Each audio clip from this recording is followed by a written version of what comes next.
Good morning students and welcome to the class. Presently we are doing the chapter Equality in Political Theory, and in this chapter we have discussed the various dimensions of equality: the political equality, the social equality and the economic equality.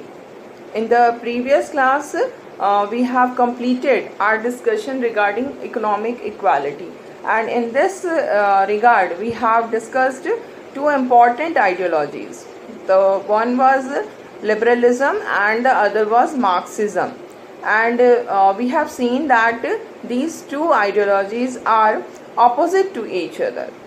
And these both of these two are related to economic equality only. Both of them are supporting the economic equality, but their method is different.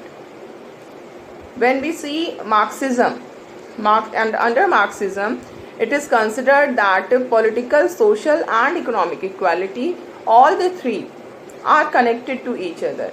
If there is lack of economic equality in the society, then there will not be social and political equality will be in the society.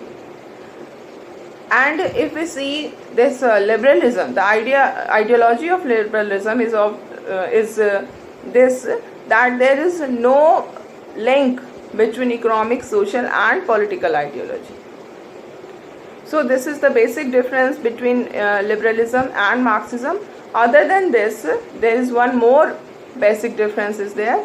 Under Marxism, it is considered that private property is the root cause of economic inequality in the society. So if we want to bring about economic equality in the society, then we need to end the private property.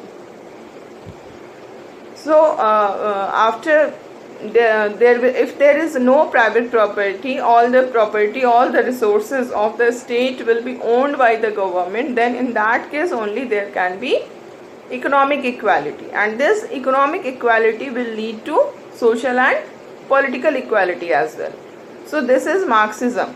But under liberalism, it is considered that there is only one way to bring equality, economic equality in the country, and that is free and fair competition. There should be free competition, fair competition. It should be open to all, and only by this process of competition there can be distribution of rewards and resources in the society according to the merit of the person, and this will lead to the equality, economic equality in the society. So we have discussed all these things, and we have started our discussion regarding feminism, which is one of the most important ideology of today's time. And in this regard, under feminism, we have seen that feminism is a political doctrine which supports equal rights for men and women. There is no natural inequality between men and women, and as there is no natural inequality, so there cannot be any kind of inequality in the rights. There cannot be any kind of inequality in the status of men and women. And in this regard, we have also discussed that feminists are of the view that the main reason for bad condition of women in society is patriarchy. Patriarchy is when in a society male members are given more importance than female members. This is called patriarchy, and this is the reason that the women are given unequal status in the society. Feminists accept this. They are accepting this fact that yes, there is biological difference between men and women, but because of this biological difference there cannot be division of work. Biological differences are there, but this biological differences do not lead to division of work, because there is no such inequality in the capabilities and talent of men and women. Okay, so we have discussed all these things, and now we will proceed further. This is your page number 42, in which feminism is given, and we are in the last paragraph. Okay, patriarchy produces a division of labor by which women are supposed to be responsible for private and domestic matters, while men are responsible for work in the public domain. So this is the division of work which is created by patriarchy. And what is this division of work? The division of work is that the woman is responsible only for domestic and private works, and men are responsible for public work. So this division of labor is not justified. This is unjustified, about which the feminists speak. Feminists question this distinction by pointing out that in fact most women are also active in public domain. If we see in today's world, we see that women are not confined to their home only. At present they are working in public domain also. And now what we see, that women are working in public domain. Okay, still this division of work is there. Still in house they are responsible for all the domestic work. So this should not be there. ये division of work का कोई अब मतलब नहीं रह गया है. It should be removed from the mind of the people, but it is not getting removed. So this is the purpose of the feminism. That is, most women all over the world are employed in some form of work outside the home. We all are knowing this. In the whole world, this is the new culture. Everywhere women is engaged in work outside their house. But women continue to be solely responsible for housework as well. In spite of working in public domain, they are still solely responsible for the household work. They are not getting any kind of support from their male counterparts, because it is considered that the domestic work is only is the only responsibility of the woman. However, despite this double burden, this is double burden. They are working outside also, and they are responsible for domestic work also. So this is a double burden as said by feminists. Women are given little or no say in decision taken in the public domain. So they are working more.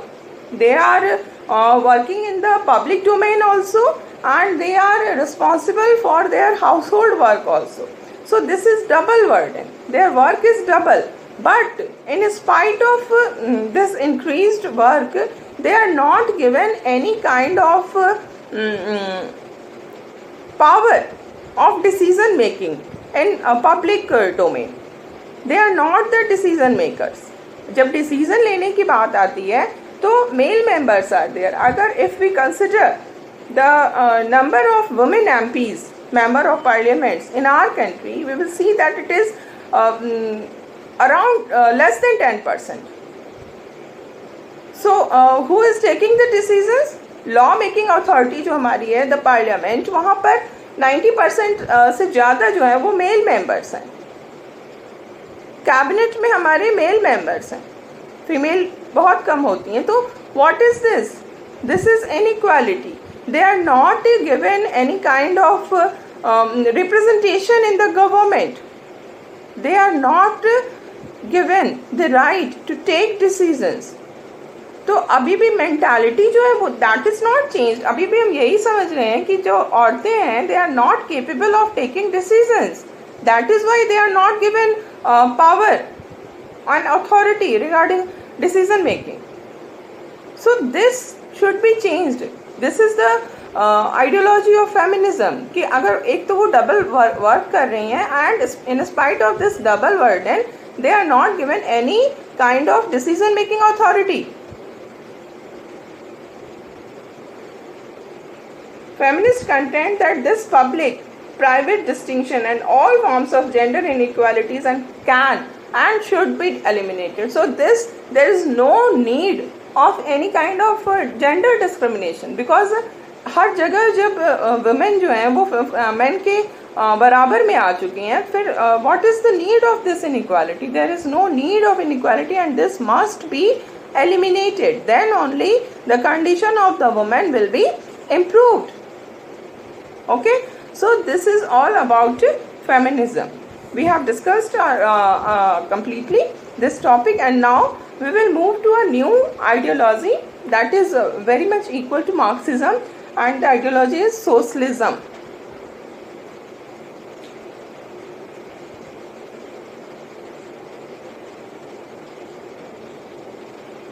Socialism. It is given in the box, page number 44. Okay, socialism refers to a set of political ideas that emerge as a response to the inequalities present in and reproduced by the industrialist capitalist economy. So first of all you must understand that this socialism, it's an ideology which has been which is generated only because of this industrial capitalist economy.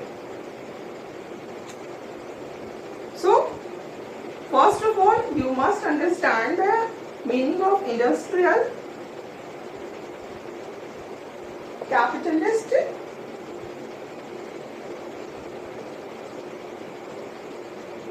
economy.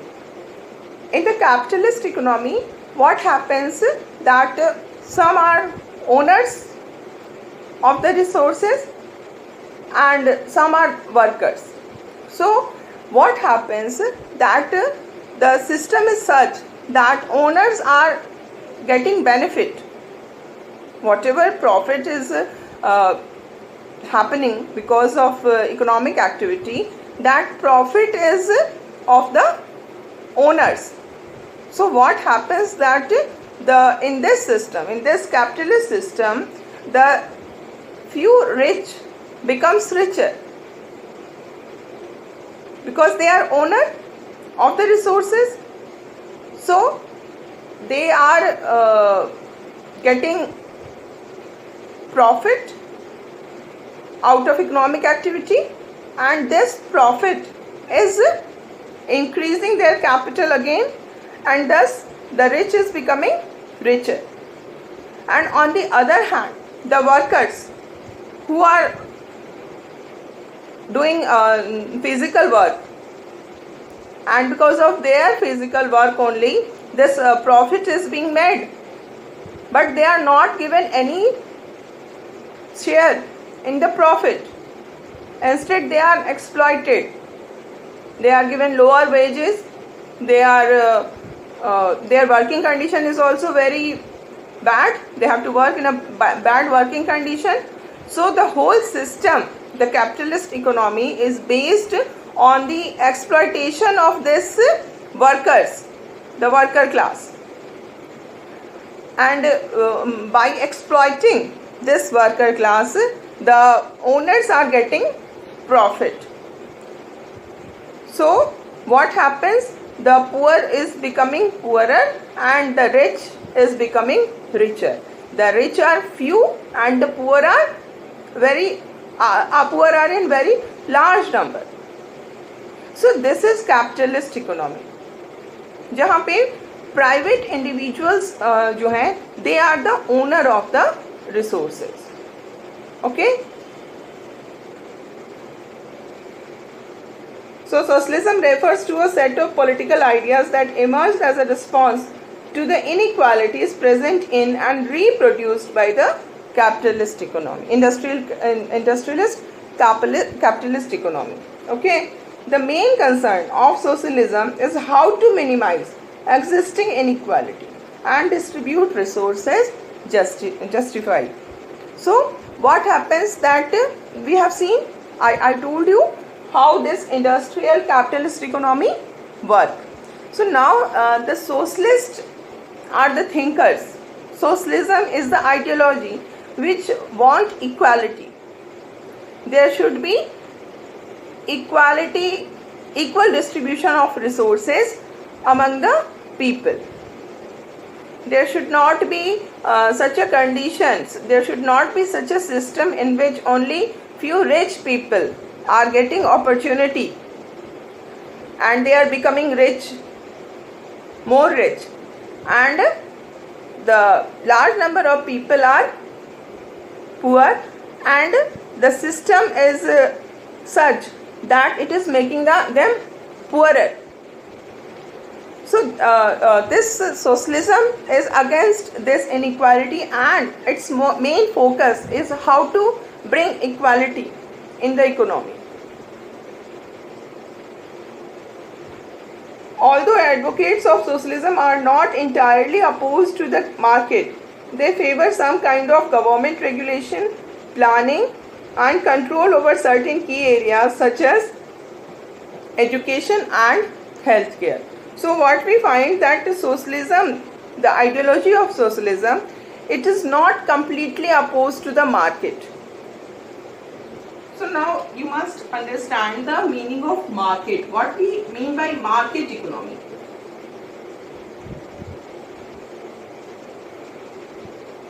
Market economy is this is there in the capitalist economy.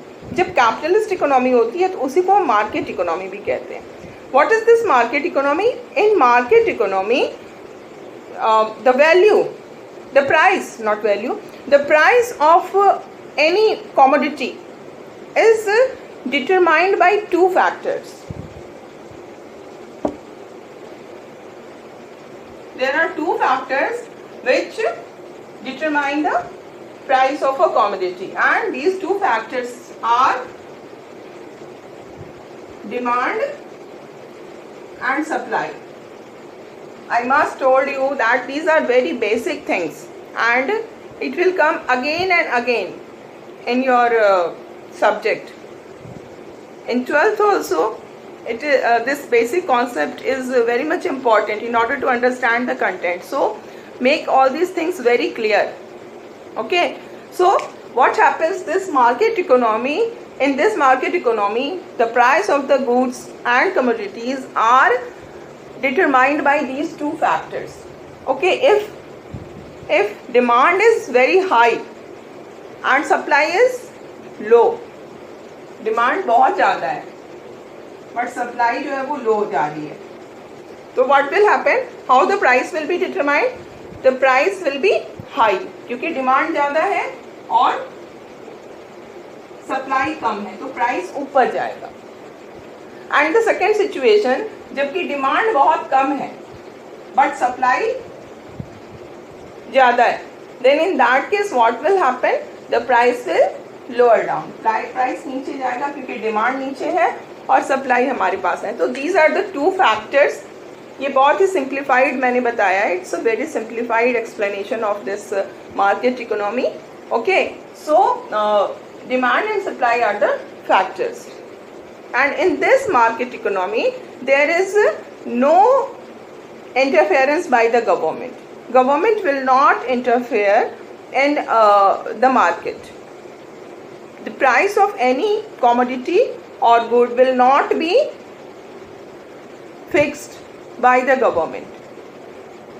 ठीक है, this is free economy, this is market economy, जहाँ सब कुछ demand and supply के accordingly हो रहा है. The government has nothing to do with the prices of the commodities.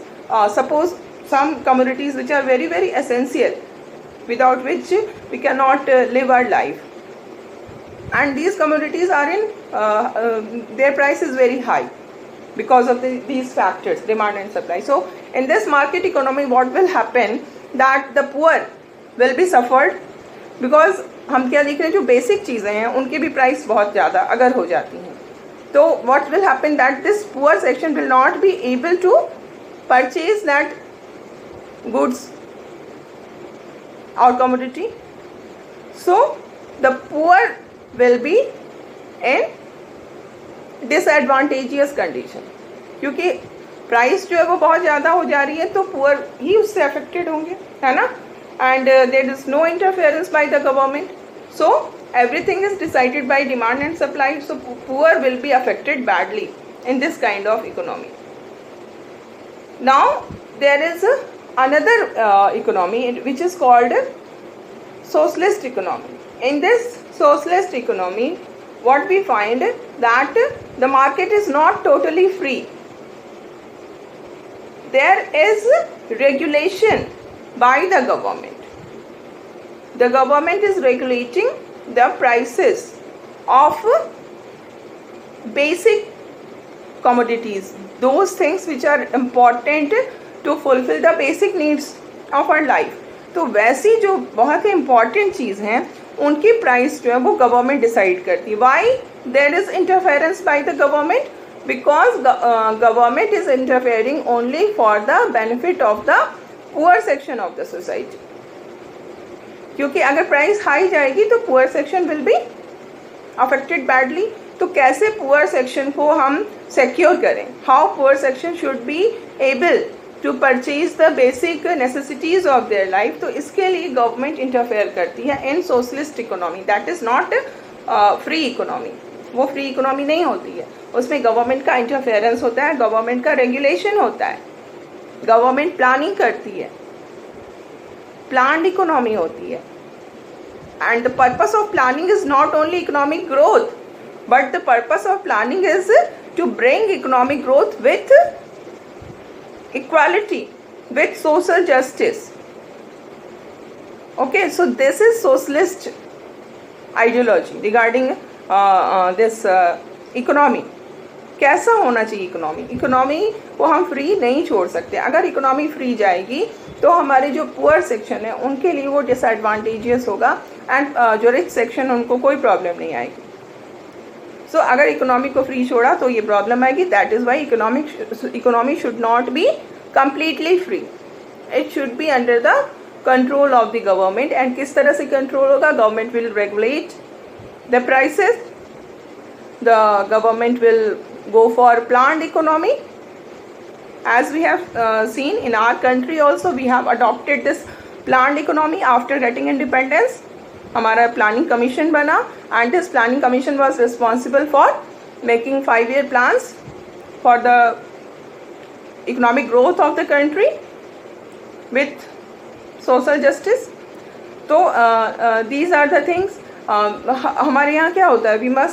You must be aware of this subsidy. The term subsidy is there in our economy. What is the meaning of subsidy? Subsidy is a kind of concession. जो भी market price है उससे concession करके उसमें कुछ कमी करके वो चीज़ें हमें अवेलेबल कराई जाती है. जैसे जो एलपीजी होता है, लिक्विफाइड पेट्रोलियम गैस, जो हमें सब्सिडाइज रेट पे मिलता है. एक्चुअल रेट सपोज 100 है, okay, but the government is providing it at ₹80. So this is subsidize rate. और जो 20 रुपीज़ का लॉस है, ये लॉस किसका हो रहा है? This loss is incurred by the government only. क्यों गवर्नमेंट ये लॉस इनकर कर रही है? क्यों गवर्नमेंट ये लॉस टॉलरेट कर रही है? For the benefit of the poor people. So ये जो सब्सिडी का सिस्टम होता है, this is an example of government regulation, how government is regulating the prices. So this is socialist economy, जिसमें इकोनॉमी पूरी तरह फ्री नहीं होती है. And there is reason behind this. The reason is for the benefit of the poor section. अगर capitalist economy पूरी तरह से फ्री है तो उसमें जिसका नुकसान हो रहा है वो कौन है? वो हमारे poor section of the society होता है. Okay, so in India, the eminent socialist thinker Ram Manohar Lohia identified 5 kinds of inequalities. that need to be fought against simultaneously.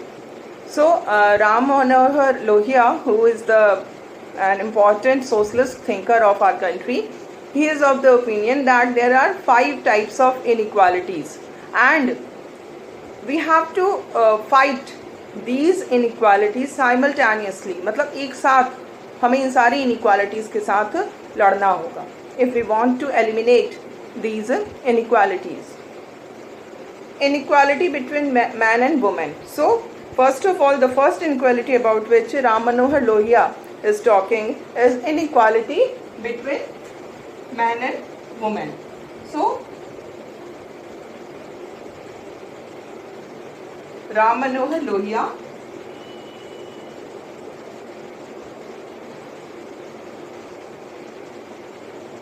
the socialist thinker, he is of the opinion that there are 5 types of inequalities, and the first inequality is inequality between men and women.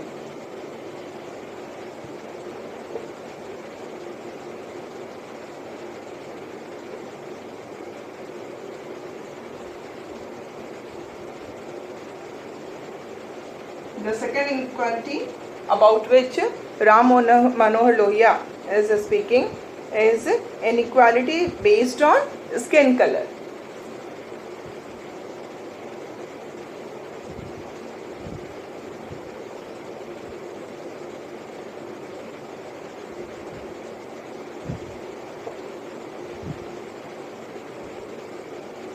Inequality based on skin color. Then the third inequality is caste based inequality.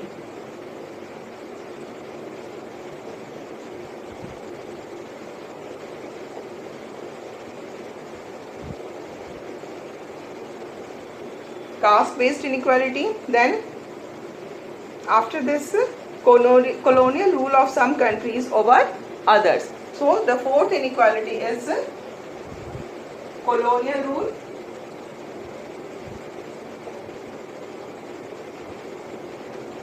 and the last inequality about which Ram Manohar Lohia is speaking is economic inequality. So this is fifth, economic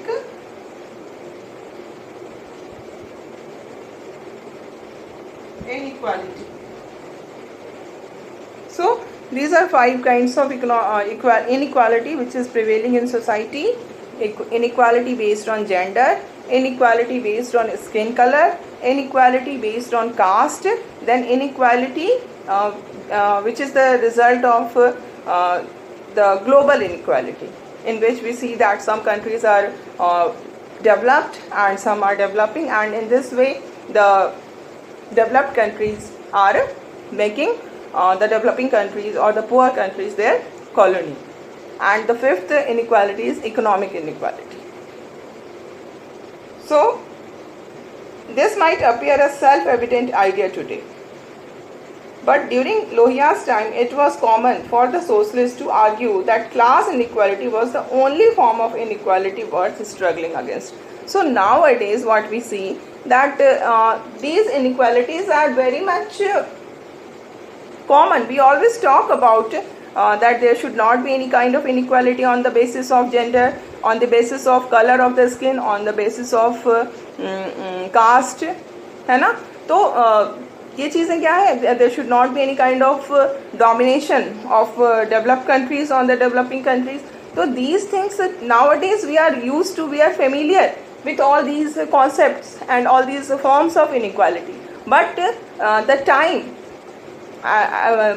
when Ram Manohar Lohia was there, when he gave this view, at that time the socialist thinkers were of the opinion that there is only one inequality which need to be fought, and that is economic inequality or the class inequality which is prevailing in the society because of difference in economic status of the people. तो ये उस समय के हिसाब से अगर हम इन चीज़ों को सोचें तो ये बहुत बड़ी बात है कि इन्होंने जो बात की, राम मनोहर लोहिया ने जिन इनइक्वालिटीज़ को इन्होंने आइडेंटिफाई किया, वो उस समय के हिसाब से वो काफ़ी ही वॉज बियॉन्ड द टाइम. उस समय सिर्फ ये माना जाता था that class inequality is the only important inequality which need to be fought back, but he was of the opinion कि इतने अलग अलग फॉर्म्स ऑफ इनइक्वालिटी जो है वो सोसाइटी में प्रिवेल कर रहे हैं और हमें सबके साथ लड़ना होगा, सबको ख़त्म करना होगा. We can not think of only eliminating this class inequality. Okay, so we will continue our discussion regarding this inequality, which is the concept which is given by Ram Manohar Lohia in the next class.